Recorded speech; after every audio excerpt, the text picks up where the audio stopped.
Hey there, hi there, ho there, good morning, happy May, and happy belated Drone Day. I believe it was Saturday, May 1st. So welcome back, everybody, to the Drones at Dawn podcast, sponsored by InterDrone. So great to see you all. Remember, this is a live event, so put your comments, your questions, your positive encouragement in the chat. We absolutely love that. This May is Global Drone Regulations Month. And so far, actually, I'm looking at the day. We're kicking it off. We're kicking it off with Canada, and no greater person to do that with than Glen Lynch. He is the CEO of Volatus Aerospace. They are doing amazing things in Canada, largest drone service provider, plugged in with Transport Canada. So we're going to talk all about that today. So welcome, Glen. Thank you, Don. Thanks for having me.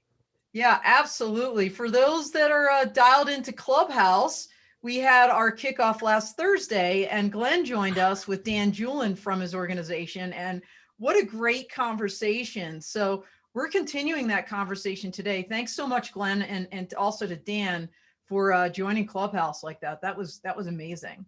Really enjoyed being there. It was a great conversation, and I suggest everybody should put it in their calendar and try and participate. Yeah, we'll talk about it a little bit later, but we're going to kind of track what we're doing here on the podcast to have that synergy here. So Glen, tell us a little bit about Volatus and what you guys are doing up in Canada. Yeah, thanks, Don. Well, from the beginning, Volatus was intended to achieve a national and ultimately an international presence. And we did that by going out and looking for companies that had a couple of key strategic elements. One was strong leadership and complementary expertise to what we already had in the group, and ideally located in key markets across Canada. And then we consolidated them using a roll-up strategy to form what's now Canada's largest technology-enabled drone services business. So the company today is scattered coast to coast. We've got 9 offices in 6 provinces. We've got offices across Canada, in Bogota, Colombia.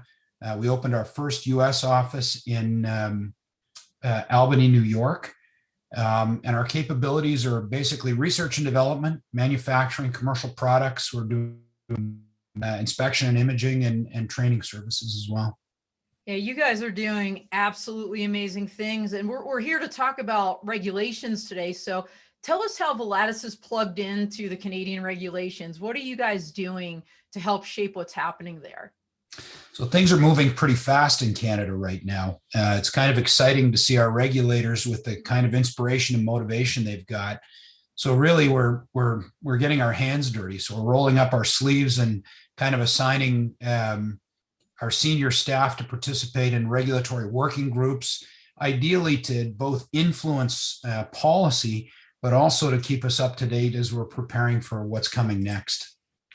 Yeah, well, I know all the things you're doing. We're going to dive into it a lot deeper here in a second, but I just wanted to tell the crowd out there. And again, I'd love for you guys to put some questions in the chat, some comments. Let us know where you're dialing in from.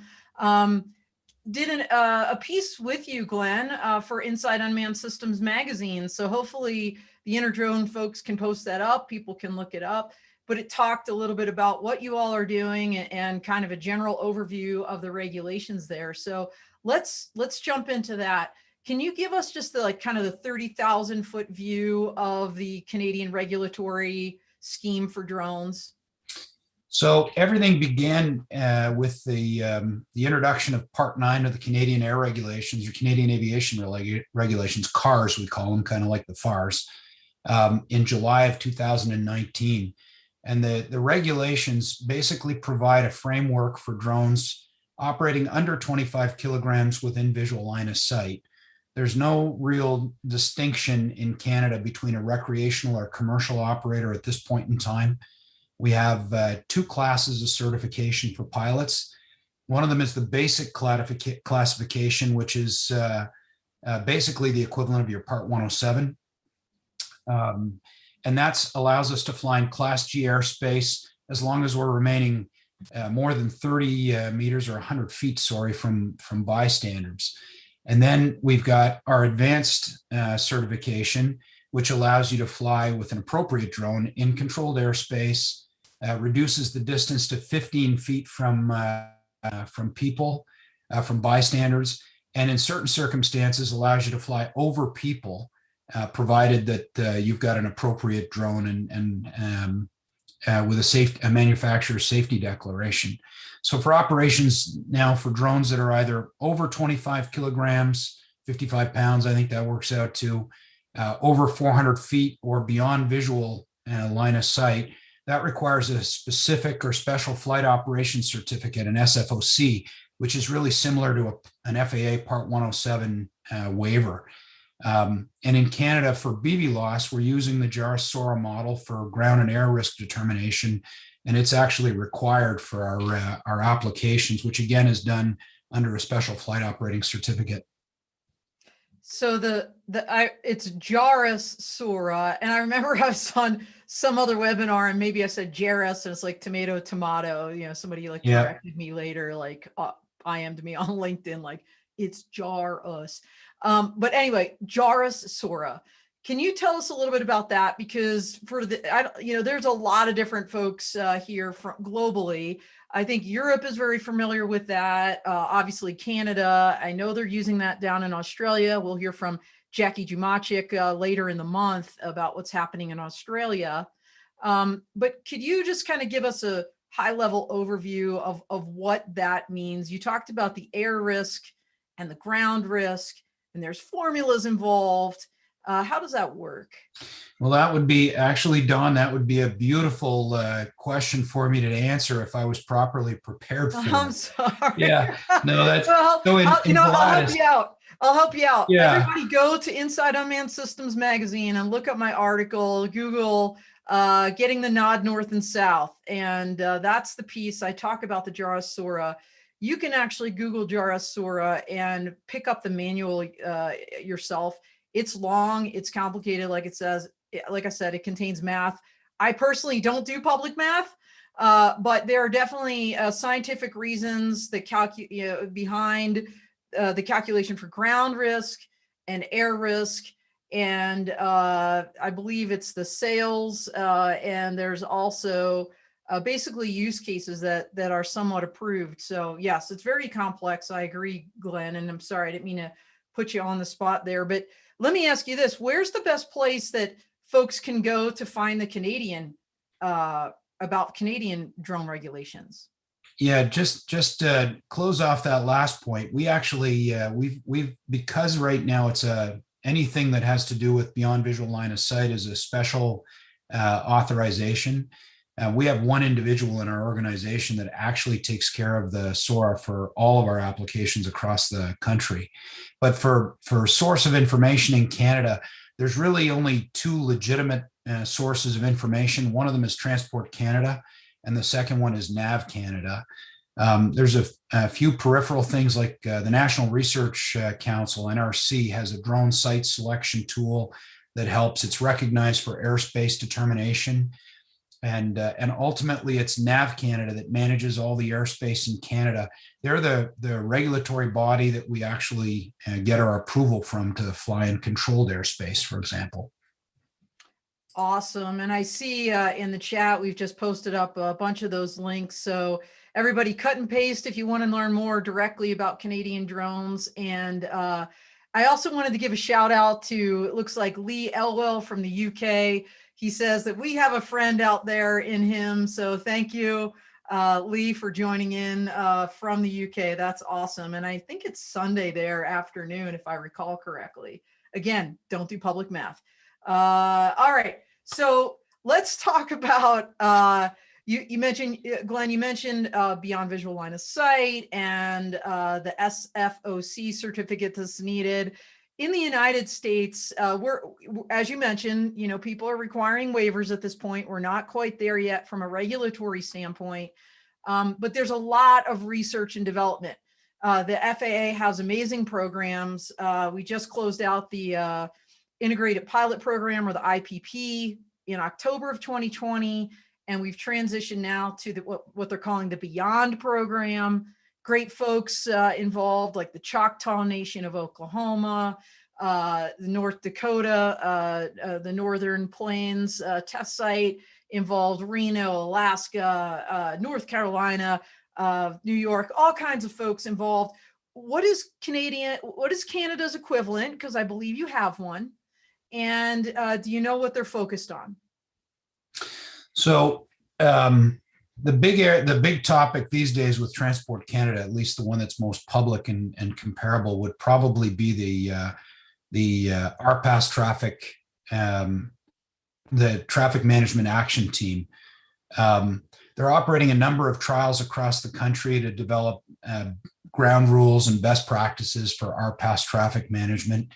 That would probably be the one that's most visible from my standpoint right now. And then we have one industry-led project that's Transport Canada blessed.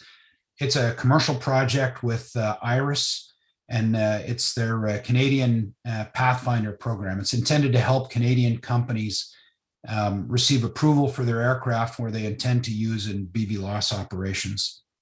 Well, a lot to unpack there, Glenn. You mentioned Iris Automation. Shout out to Iris.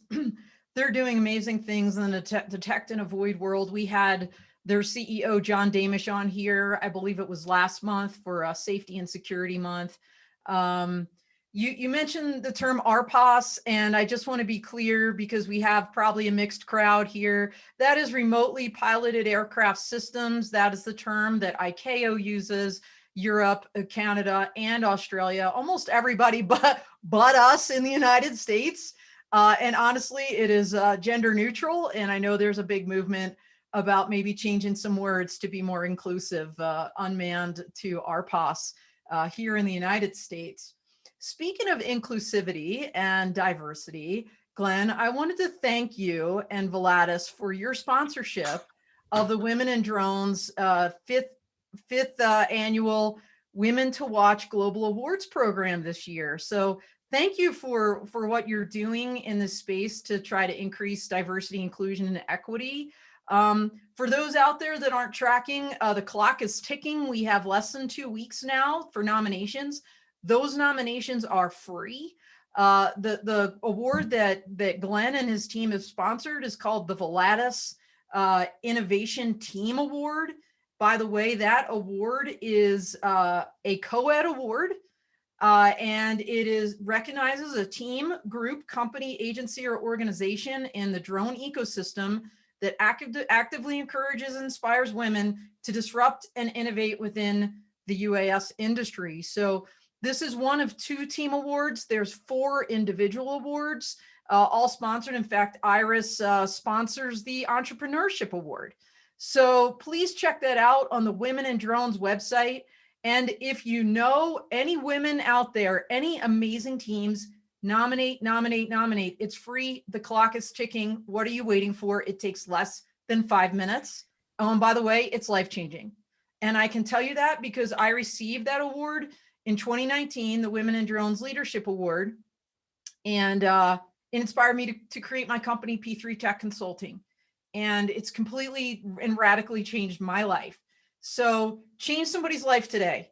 Take 5 minutes and do it. And Glenn, thank you for helping us change people's lives and inspire other women to join this industry and to elevate the entire drone industry. So thank you so much. We're honored to be part of it. Thank you, Don. And oh, by the way, Desi Eckstein is she's on here chatting away. Number one, she said it was great info. It's been great info so far. Thank you. She just noted that Iris is also a spotlight speaker next week on the Women in Drones Coffee Connect. And she thanks everybody for their support. And let's see. Oh, it looks like we have someone here, and maybe Mike can help me with the name by putting it in my chat so I can see better. But it looks like we have a wonderful person that just said they're excited to be here for their first Drones at Dawn podcast, and great info so far. Looking forward to learning more about Volatus from Glenn. So thanks. Thank you. I'm sorry, I cannot see your name at this point. Oh, Chris Howe. All right. Oh, by the way, Chris is from Canada. And Chris, I hope I don't goon this up. It's the Canadian Advanced Air Mobility Consortium. And they are hosting an amazing event in a couple weeks about women in advanced aerial mobility. So Chris, why don't you drop that link in the chat so people can sign up for that? Really appreciate it. And thanks for your support and for being here. Love it, love it, love it. All right, let's get back to regs, Glenn. Sorry for the diversion, but you know what? It was an important diversion because you guys are disrupting the industry in so many ways by working with Transport Canada on these regulations and supporting women in drones in this award program. So let's get back to the regs. Beyond visual line of sight. I remember when you and I talked a while ago, you said you anticipated that the Transport Canada was actually going to have, by the end of this year, some initial regulations on BV loss. Tell us about that. Yeah, it's kind of an exciting time. Things are moving fairly quickly. I would say for routine low risk BV loss without approval, we're pretty much on track to see that in 2022. We have some activities going on this year that are kind of exciting. We're expecting some regulatory evolution that'll happen. They're still saying June.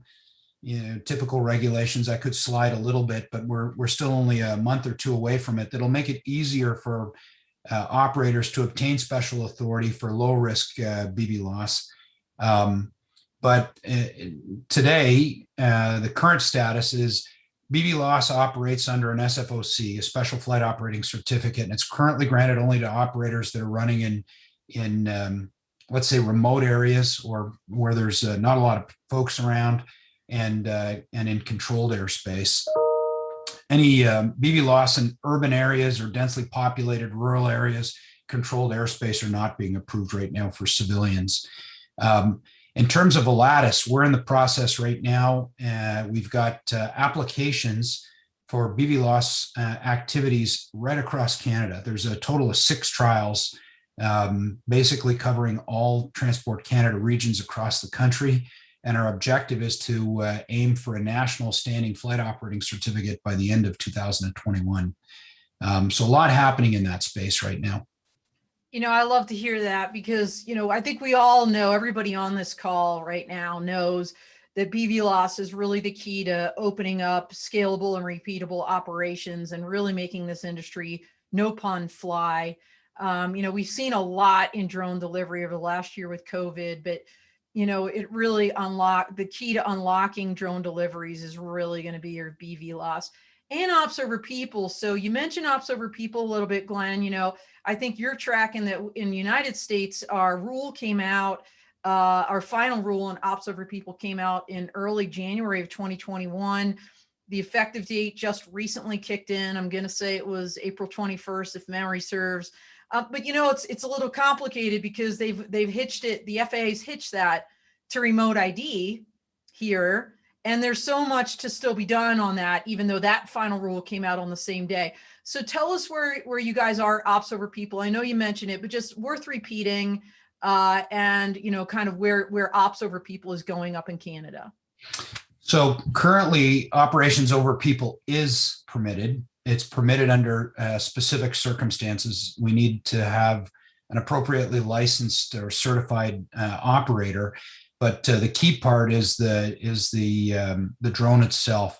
So the drones have to have a manufacturer's declaration that facilitates flight over people. There's a couple of pieces to that. One of them is based on their declaration on probability of an incident, and the other one is based on the assumption that maybe there is an impact with a human being and ensuring that the injury would be minimized. Again, it's a math project, but currently there's about 300 drones that are approved in Canada. There's a Transport Canada list. It's actually on their website for drones that are approved for advanced operations, whether it's near people or over people or in controlled airspace. Great. And I don't know that we already put this up, Glenn, but if we didn't, could you just verbally say what your website is? Yeah, volatusaerospace.com. Okay, great. So then people can go to that and check out this list. It sounds very familiar to what we're doing with the means of compliance and declaration of compliance. And did you just say 300 drones have been certified? Yeah, well, in terms of total variance, but one point, Don, they won't find the approved list on the Volatus site. It's regularly updated. It's actually the Transport Canada Civil Aviation site. So if they search Transport Canada Aviation advanced drones, they'll find a pretty quick path to getting what they're looking for.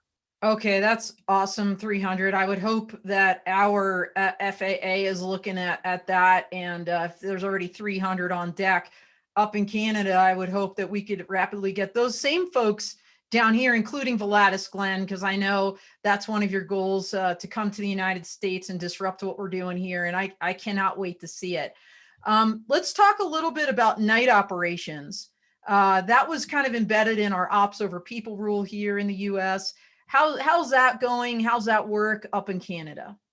It's not difficult here. Night operations are allowed under Part 9 of our regulations. Key thing is the drone has to be equipped with position lights that are switched on, an invisible view of the pilot and the observer. And a key point is night vision devices are prohibited for drone operations, but it's not a difficult thing for night operations. Okay, well, that's great. In fact, I'd say of almost all this new stuff, I did air quotes, that just came out for us, the night operations also, I would say, is the easy button. You know, you get the right lighting, and Fox Fury, by the way, has great lights, and they're also a sponsor of Women in Drones, Women to Watch. I had to throw that in there. And, you know, like you said, it's probably one of the easier things to do, even here in the US. So let's talk about remote ID. That is something that in the US, it kind of rocked everybody's world. And when the notice went out, which is our required, notice and public comment back in December 2019, it had this network solution plus broadcast. And then, 53,000 comments later, almost a year later, the rule comes out, again, with the Ops Over People rule simultaneously in January, and boom, it's broadcast only. So what is going on with remote ID, if at all, up in Canada? So the parallel for remote ID in the unmanned space is similar to ADS-B in the manned space.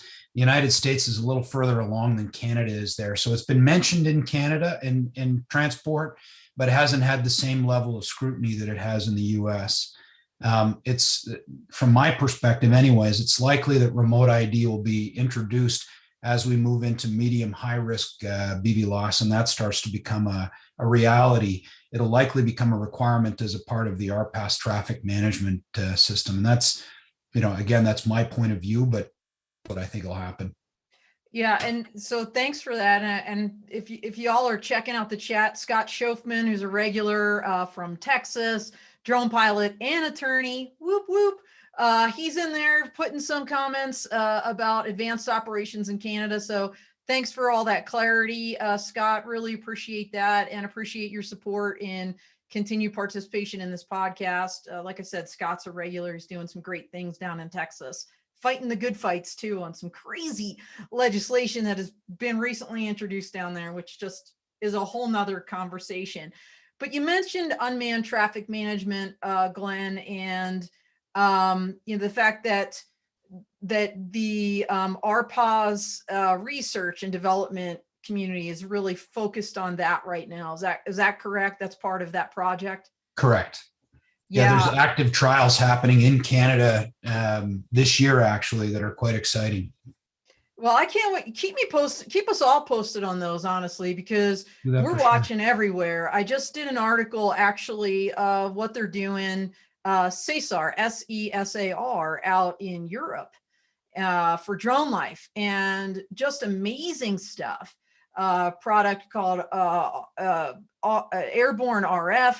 That's this kind of cloud-based, cloud-native solution that links telecoms up with the service suppliers and the drone operators to give real-time information. And they're doing those trials in the fall. So I can't wait to see those happen too. So that's super exciting and very transparent, which I love. So let's talk, when we talked about BVLOS, right? And the regs that you anticipate will come out, I believe when you and I spoke about this, that there's probably going to be some specialized training required, and that you're a part of, not you and Volatus are a part of not only helping formulate what that training should consist of, but also delivering that training. Tell us all about that, Glen. Yeah, there's a couple of major projects that we have underway this year. One of them is in Lake Simcoe region north of Toronto. We have an aerospace center of excellence going in there. When it comes to BVLOS training, that's a project we have at a place called Sleeman Park. It's an aerospace industrial park in Prince Edward Island at the former Summerside Air Force Base. So we've got some support from Innovate PEI, which has been tremendous. But in 2020, Volatus acquired a company that was based in Prince Edward Island, also a registered private vocational institute. And we're investing about $1.5 million in preparation for the pending demand for BVLOS pilot training for both low risk and medium high risk BVLOS operations. Our first course for low risk BVLOS is scheduled to launch in June with the regulations that are actually launching, and that'll cover there. I'm not sure that they've actually finalized the name, but it's going to be basically complex operator training. The academic portion, as you get into the medium and higher risk beyond visual line of sight, there'll be an added OEM training requirement, which will actually require training on the platform that you're going to be operating. And part of the advantage to PEI, other than it's an absolutely beautiful place to travel to that has about 300 days a year with better than 1,000 feet and an average wind of about 12, it's also an island. So in terms of low risk, it's ideal for a training environment for us. And that'll be the first of two planned locations for BVLOS training. Well, that sounds incredible. And I think many people have their own opinions on training, but something that we're talking a lot about, of course, in the United States, I think globally, is this idea that, drones have really democratized aviation, and there's so many folks that get into drones that don't necessarily have an aviation background.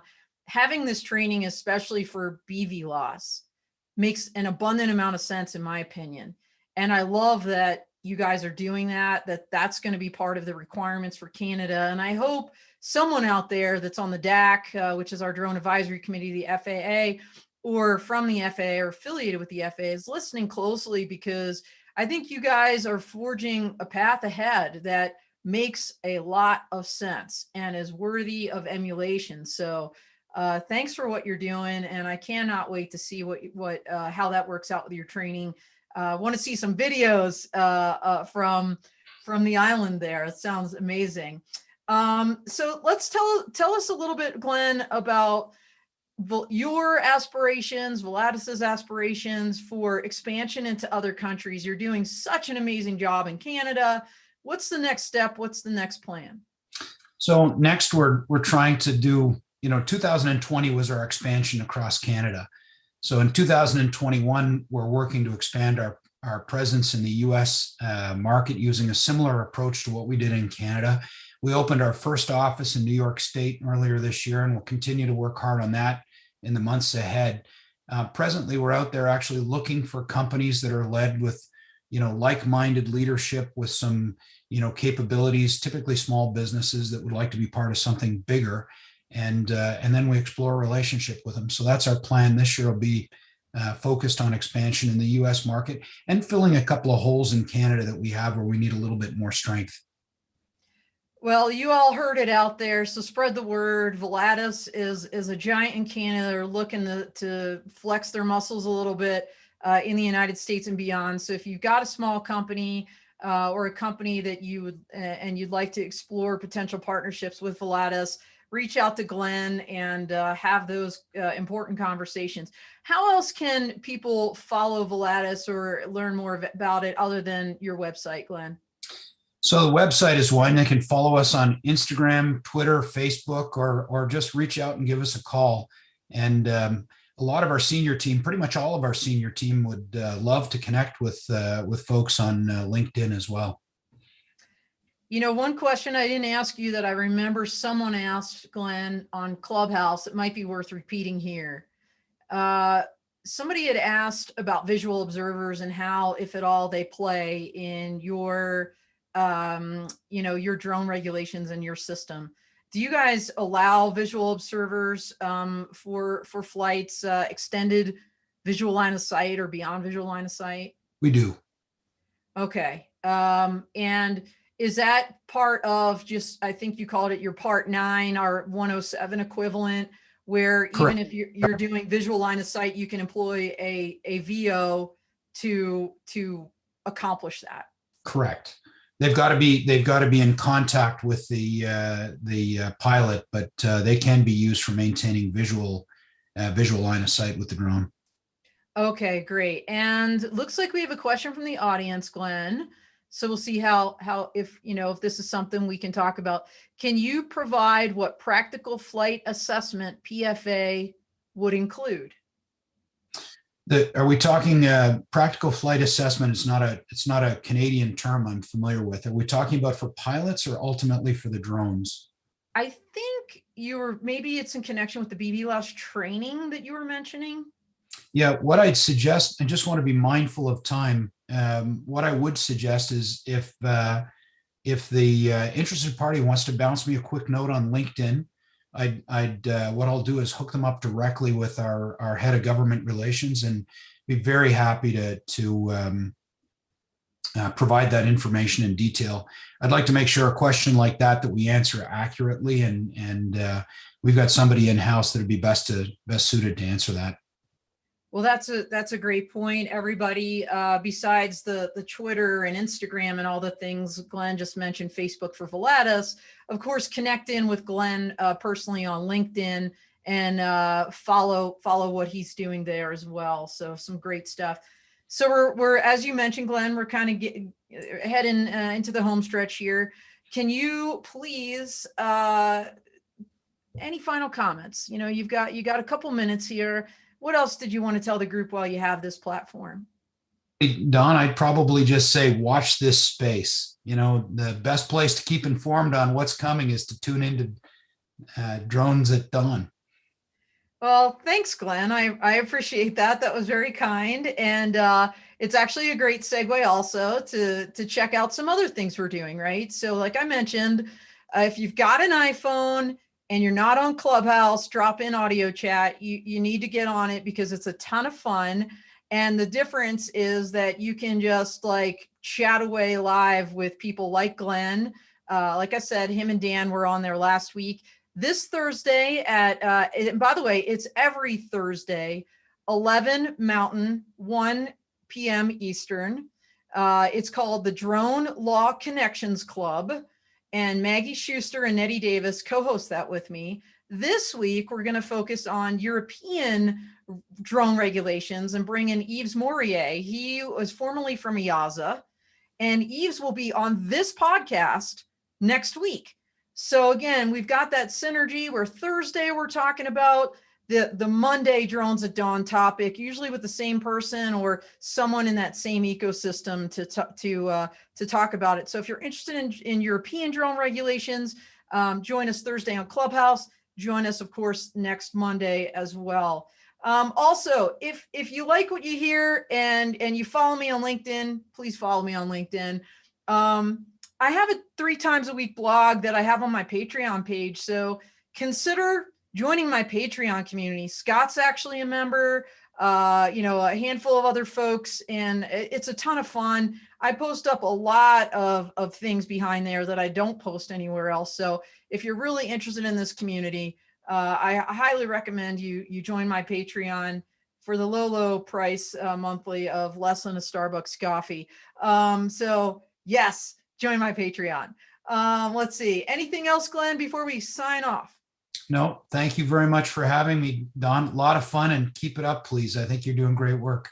Well, thank you, Glenn. And so is Volatus. And once again, thank you for everything you're doing and also for what you're doing. As Sharon Rossmark had chimed in earlier, thanks for your support of Women in Drones. She's the CEO of Women in Drones. If you don't know her and you haven't joined Women in Drones, you need to do that too. So that's it for now. I think it's a wrap. Everybody have a wonderful week, and we will hopefully hear you on Thursday in Clubhouse. And if not, we will see you next Monday on this Drones at Dawn podcast. Everybody take good care out here.